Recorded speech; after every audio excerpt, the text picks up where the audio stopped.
Kom pas problemin e hipertensionit. Edona Buqinca kishte ardhur në klinikën e ginekologjisë para 11 muajsh në gjendje të rëndë. Ajo lindi djalin e saj Erikun në javën e 32 të shtatzanisë. Fëmija ka lind me peshë 400, ka qenë shumë rëndë.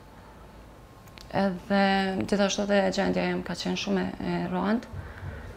Pas lindjes Eriku i vogël ishte vendosur në klinikën e neonatologjisë, aty ku mori trajnimin me surfaktant, medikament ky që jepet direkt në rrugën e frymarrjes së foshnjave premature dhe përshpejton pjekurinë e mushkërive.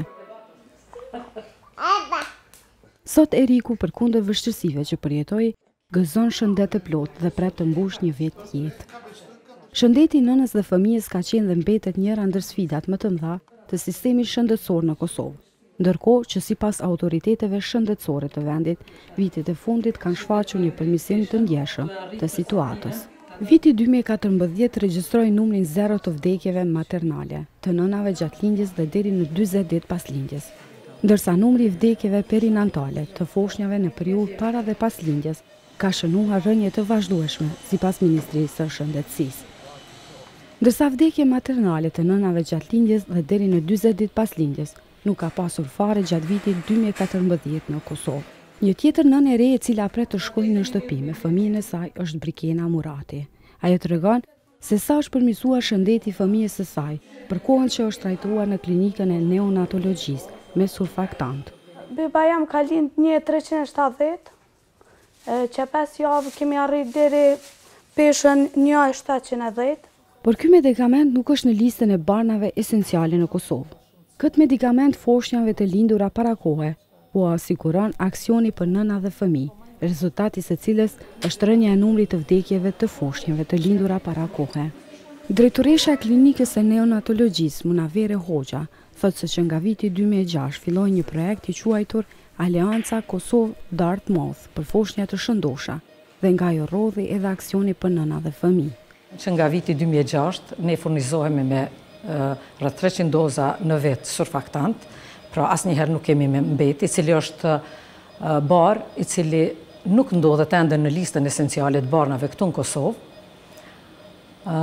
Pastaj jemi furnizu me Sipapa, një pajisje e cila ofron presion pozitiv në rrugët e frymarrjes. Hoxha thotë se përmes këtij aksioni janë dhënë donacione nga një firmë dhe 5 inkubator të rinj dhe është bërë sistemi instalimi të oksigjenit në klinikë. Përveç këtyre që i përmendëm, ne kemi pas përfitimeve, pajisjen e njësisë me një aparat për përcaktimin e hemogramit në gjak, do me thanë edhe CRP-s. Kjo është një lehtësim shumë i madh për neve, për arsye se analizat mund t'i bëjmë pranë shtratit të pacientit, pastaj e marrim informaten aty për aty, nuk kemi nevojë ta bartim gjakun diku jashtë. Për të kryer analizat nevojitet një sasi e vogël e gjakut, pra nuk marrim sasi të madhe të gjakut. Rreziku për infeksione është shumë i vogël. Por ky aksion nuk merret vetëm me shëndetin e foshnjave.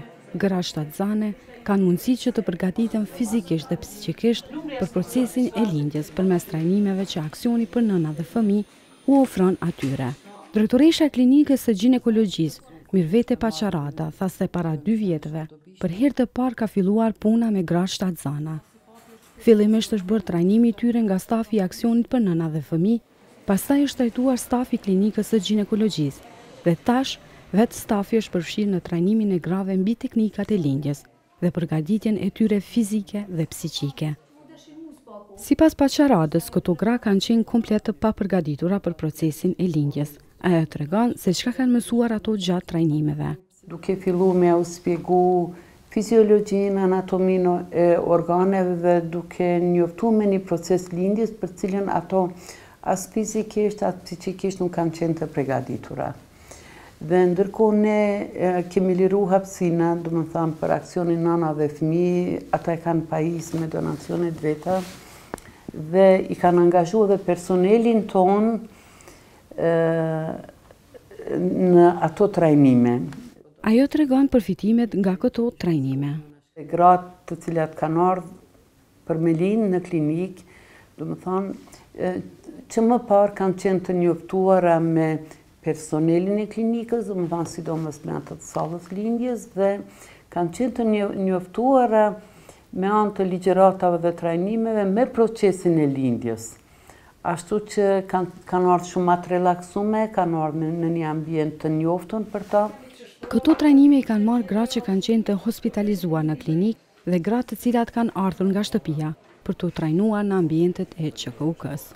Ilir Hoxha, këshilltar në fondacion, tregon se puna vazhdueshme e aksionit ka rezultuar me rezultate të mira të financimit. E kam përshtypjen që po him vitin e dytë ku ka ngritje pozitive qoftë në financimet prej sektorit privat, qoftë financimit prej organizatave ndërkombëtare, qoftë prej financimit prej diasporës, edhe qoftë në in-kind contribution, do me thonë kontributet e vullnetit mirë, cilat janë zakonisht në furnizime mjekësore, surfaktant për shembull ose pajisje të ndryshme.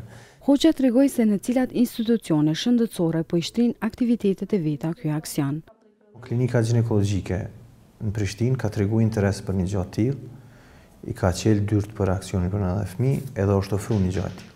E njëjta ka ndodhur me Ferizaj. Kanë qenë të interesuar për me bo një gjë të tillë, aksioni e ka dhënë për krahen.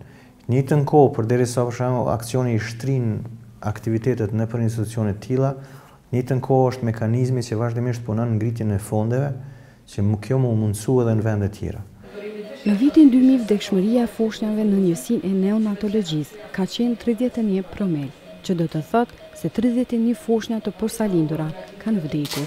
Për çdo 1000 të posalindur të lindur të gjallë, duke i llogaritur foshnjat prej 22 javë të moshës së shtatzanisë, ose me peshë mbi 500 gram.